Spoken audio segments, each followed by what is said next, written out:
Hello vlog, so today I'm starting my vlog extremely late because I was unpacking and cleaning up and just taking care of a lot of different things on the computer and stuff, and I'm just coming at you right now with a little bit of coloring and set-in conditioner.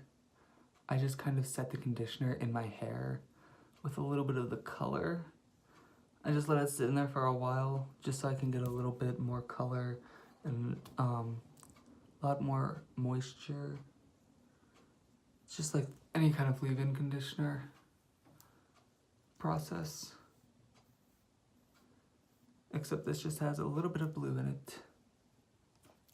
I apologize in advance if this vlog is pretty short, but I'm just going to prep a little bit of eggplant parmesan for myself, and my mom actually got rid of the eggplant, so I'm using zucchini, which I didn't know that you could do, but basically it's the exact same thing.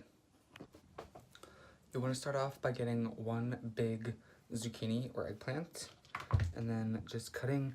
I cut at a little angle, so it's more cutlet shaped, it's a little bit longer. And for the first couple, you'll probably get slices like this size. Let's eat more of them. That's all I gotta say about that. But I try to make them around this thick. Sometimes they're a little bit wet, but I can just feel these are a little bit starchier. If your zucchini or eggplant is round and you just want to make it a little bit easier to cut, you can just take out a flat piece against this side, so the angle is right here, and the part that we just cut you could use also, but you can also just use that as a flat edge so you can cut the zucchini. Now what you're going to want to do is dip these into an egg batter mix and bread them with breadcrumbs, and then put them on a tray to freeze, because obviously, if you can see, this is a lot. I will not be eating this all in one night, obviously, but I just freeze them, put them in a Ziploc bag, and I just pop them over here in my air fryer, and then they're just good to go in like 10 minutes.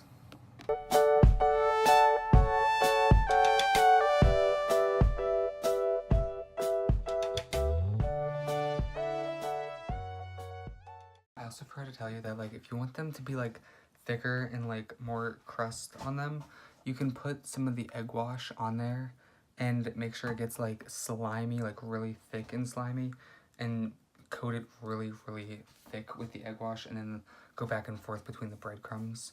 That's just one way that I add a little bit more breadcrumbs, but overall this is like a low calorie, low carb kind of diet.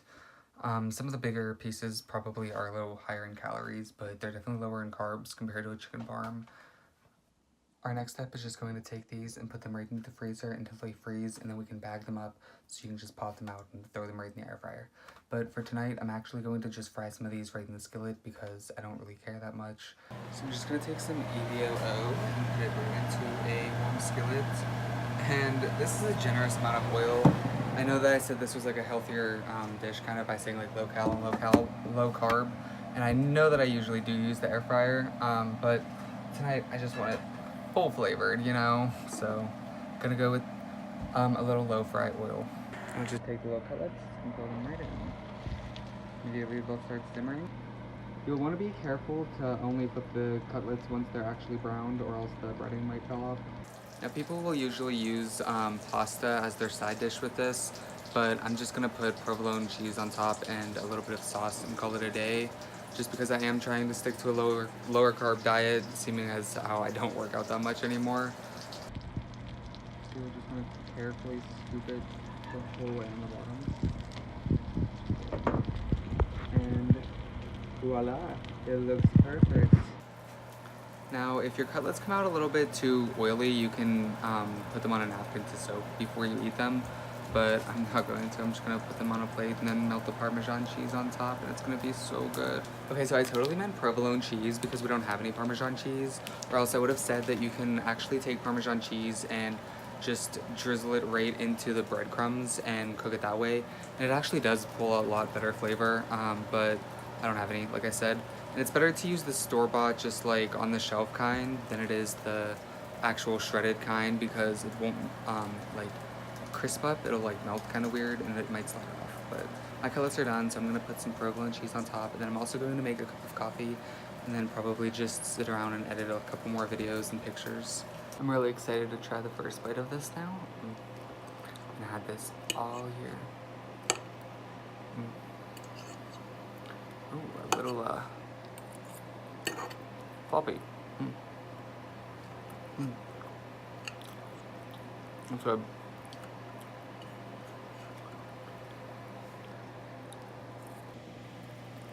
I'm sorry I didn't do much in this vlog except show you how to make a little bit of zucchini parm, but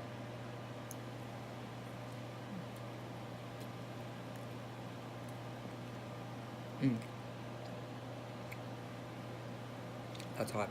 But I was pretty much just sitting around all day because after I landed and stuff, after what happened, it was just like too much, so I just had to relax, take a day off, sit around, be lazy. On that note though, I'm gonna go finish dinner, and then I'm gonna wash this out of my hair and probably just sleep again. Can't wait. In the future, I do want to do more like cooking tutorials, not necessarily vlog style like this, but an actual setup with the proper ingredients and everything for you guys. So leave that in the comments if you'd like something like that. But for now, peace out. Please subscribe and like all of my videos. Make sure you have the bell notification on. You know the deal.